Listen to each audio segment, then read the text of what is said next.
মুক্তিত নিস্পৃহ জিতু হেহি ভকত কনমো। আজি যিটো তেওঁ প্ৰাৰ্থনা কৰিছে সেইটো প্ৰাৰ্থনা ক্ষমা খোজাৰ কাৰণে ব্যৱহাৰ নকৰে। সেইটো প্ৰাৰ্থনা মৃতকৰ ঘৰত শ্ৰাদ্ধ আদিত আচলতে ব্যৱহাৰ কৰে। ৰকময় মঘু ভকতি সমস্ত মস্তৰ কমনি নিজ ভকতৰ বৈশ্য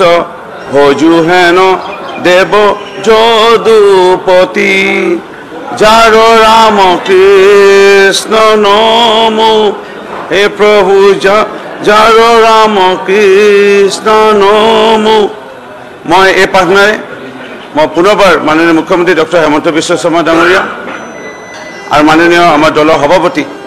দিলীপ শইকীয়া ডাঙৰীয়াৰ পৰামৰ্শ মৰ্মে মই অসমৰ ৰাইজৰ ওচৰত ক্ষমা বিচাৰিছোঁ। এই মুখ্যমন্ত্ৰী ডক্টৰ হেমন্ত বিশ্ব শৰ্মা ডাঙৰীয়াই আৰু লগতে আমাৰ ভাৰতীয় জনতা পাৰ্টি দলৰ সন্মানীয় ৰাজ্যিক সভাপতি সন্মানীয় সাংসদ দিলীপ শইকীয়া ডাঙৰীয়াও মোক বিশেষভাৱে এটা পৰামৰ্শ দিছিল যে যি ঘটনা হ'ল অসম পবিত্ৰ বিধানসভাত এই হ'ব নালাগিছিল। আৰু মাননীয় মুখ্যমন্ত্ৰী মহোদয়ে এয়াও কৈছে যে বিধানসভাৰ যিকোনো সদস্যই নিজ সমষ্টিৰ লৈ বক্তব্য ৰখাৰ সুবিধা লাভ কৰিব লাগে। আৰু এই বক্তব্যৰ মাজত মুখ্যমন্ত্ৰীলে বা মন্ত্ৰীলে কোনোবা যিকোনো বিধায়কে বিভিন্ন বিষয়ত যদি সন্তুষ্ট নহয় মাজত উঠি পেলাই অসন্তুষ্টি প্ৰকাশ কৰিব পাৰে। কিন্তু বিধায়ক বক্তব্য ৰাখোঁতে সাধাৰণতে আন এজন বিধায়কে বাধা দিব নালাগে। আৰু এয়া প্ৰকৃতত এয়াই হ'ব লাগিছিল। আৰু এটা দুৰ্ভাগ্যজনক ঘটনা হ'ল আৰু য'ত মই উঠি যাব নালাগিছিল মই কিন্তু মই শান্তভাৱে মোৰ সমষ্টিৰ বিষয়ে বা অসমৰ এটা ছবি যি মোৰ দৃষ্টিত সত্য যেন অনুভৱ মই সেয়াহে উপস্থাপন কৰি গৈ আছিলোঁ। আৰু 10 মিনিটৰ সময়ত 7 মিনিট কিমান ছেকেণ্ডলৈকে মই সুন্দৰভাৱে বক্তব্য ৰাখিছিলোঁ। আৰু মাজত ইণ্টাৰাপ্ট যেতিয়া কৰিছিলে কেইজন বিৰোধী বিধায়কে তেতিয়া মই উঠি গৈছিলোঁ যিটো মই যাব নালাগিছিল। পুনৰবাৰ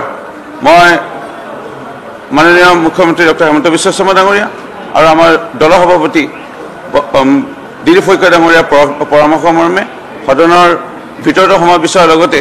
পুনৰবাৰ অসমৰ ৰাইজৰ ওচৰত মই ক্ষমা প্ৰাৰ্থনা বিচাৰিলোঁ যে মই উঠি যাব নালাগিছিল, এনে ঘটনা হ'ব নালাগিছিল। আৰু মই দুনাইটো মই নকৰোঁ, কিন্তু আহ্বান থাকিল আপোনালোকৰ মাধ্যমেৰে যে মুখ্যমন্ত্ৰী বা মাননীয় মন্ত্ৰীসকলৰ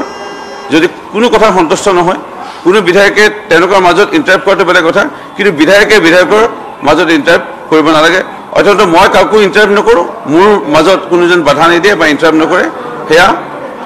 এটা বিনম্ৰতাৰে আহ্বান মই জনাইছোঁ। এটা প্ৰাৰ্থনা কলিয়ে মই অসমৰ ৰাইজৰ ওচৰত ক্ষমা বিচাৰিব মোৰ সামান্য জ্ঞান বুদ্ধিৰে মই ক্ষমা বিচাৰিম।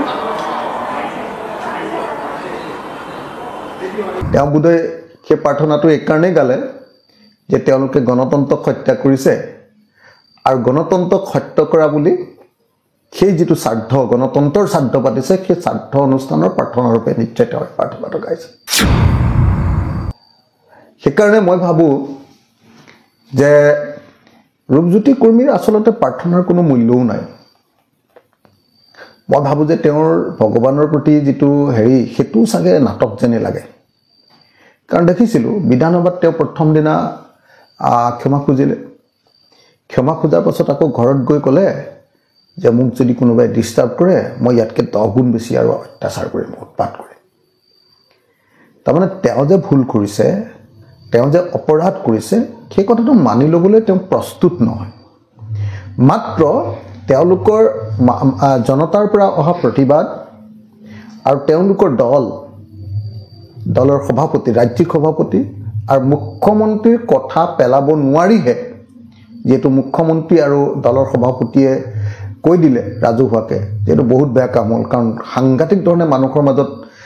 মানে এইটো বেয়া প্ৰভাৱ পৰিছে, মানুহে সাংঘাতিক ধৰণে নিন্দা কৰিছে। আৰু গণতন্ত্ৰৰ প্ৰতি এটা অত্যন্ত ডাঙৰ ভুক্ৰুটি বুলি ইতিহাসত কলংকিত অধ্যায়ৰূপে ৰৈ যোৱা ঘটনাৰূপে যেতিয়া মানুহে সকলোৱে হুলস্থুল কৰি দিলে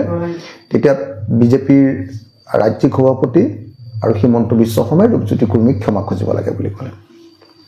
সেইকাৰণে ভুলে শুদ্ধই আচলতে ৰূপজ্যোতি কুৰ্মীয়ে ক্ষমা খুজিছে কিন্তু এই ক্ষমা আমি কেতিয়াও গ্ৰহণ কৰিব নোৱাৰোঁ কাৰণ ৰূপজ্যোতি কুৰ্মীৰ ক্ষমা খোজাৰ কোনো অৰ্থ নাই এই মাত্ৰ কথা এটা কৈ তাৰ পিছতে আৰু 10 গুণ বেয়া কথা কোৱাটো তেওঁৰ কাৰণে সম্ভৱ আৰু অসমৰ মুখ্যমন্ত্ৰী ডাঙৰীয়াই এইটো ক'ত পালে মই নাজানো যে খুনা হ'লে ৰূপজ্যোতি কুৰ্মীয়ে কৈছে যে খুনা হ'লে কিবা খং বাঢ়ি যায় আৰু কিবা বেয়া শব্দ এটাই কৈছে তেওঁ খুনা হ'লে মানে মানুহ এনেকুৱা হয় বুলি কৈছে আৰু অসমৰ মুখ্যমন্ত্ৰীও ক'ত গম পালে যে এনেকুৱা খুনা হ'লে মানে খং বাঢ়ি যায় বুলি মুখ্যমন্ত্ৰীও প্ৰাকে প্ৰকাৰে কৈছে এনেকুৱা ধৰণৰ অবৈজ্ঞানিক এনেকুৱা ধৰণৰ আপোনাৰ আভুৱা ভৰা কথাৰে আচলতে তেওঁলোকে গণতন্ত্ৰৰ ওপৰত আক্ৰমণ কৰিছে অসমৰ মুখ্যমন্ত্ৰী হিমন্ত বিশ্ব শৰ্মাৰ নেতৃত্বত অসমৰ সকলো গণতান্ত্ৰিক সংস্থা সংগঠন কাৰ্যালয় সকলোৰে ওপৰত আক্ৰমণ হোৱাৰ পাছত এতিয়া বিধানসভাৰ ওপৰত আক্ৰমণ হৈছে পোনপটীয়াকৈ বিধায়কৰ ওপৰত আক্ৰমণ হিমন্ত বিশ্ব শৰ্মাৰ দিনত একদম বিধানসভাৰ মজিয়াত আক্ৰমণ কৰিছে আৰু সেইটো ৰুলিং পাৰ্টিৰ পৰা কৰিছে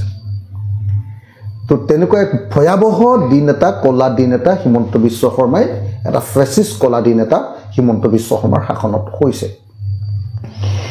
গতিকে সেইটো লুকুৱাবৰ কাৰণে এতিয়া প্ৰাৰ্থনা গাইছে আৰু এনেকুৱা কোনো প্ৰাৰ্থনাই ভুলকৈ গোৱা প্ৰাৰ্থনাটো গাব জনা নাই আৰু নাটক যেতিয়া হয়তো তেতিয়া ভুল কৰিবই ন ভিতৰৰ পৰা হ'লেহে আমি সদায় সেই প্ৰাৰ্থনা গাই থাকোঁ তেতিয়া আমিতো একদম স্পষ্টকৈ গালোহেঁতেন তো কিন্তু তেওঁ লিখি লৈ পঢ়াৰ পাছতো প্ৰাৰ্থনাটো ভুলকৈ গাইছে হয় ইচ্ছাকৃতভাৱে ভুলকৈ গাইছে নহ'লে মন নাই কাৰণে ভুলকৈ গাইছে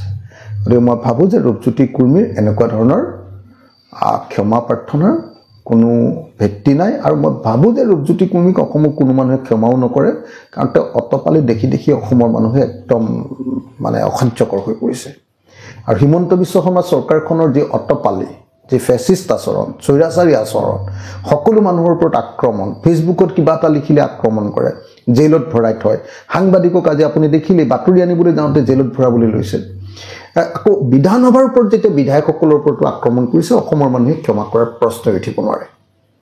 সেইকাৰণে মই ভাবোঁ যে আমি যেনে তেনে 2026ত এই বিজেপি চৰকাৰক ব্ৰহ্মপুত্ৰত দলিয়াই পেলাব লাগিব আৰু তাৰ জৰিয়তে সমগ্ৰ অসমৰ মানুহে তাৰ কাৰণে সাজু হ'ব লাগে বেলেগ কথা পাতি থাকি লাভ নাই বিজেপিক আমি পৰাভূত কৰিবৰ কাৰণে সকলোৱে ঐক্যবদ্ধভাৱে কাম কৰাৰ এতিয়া সময়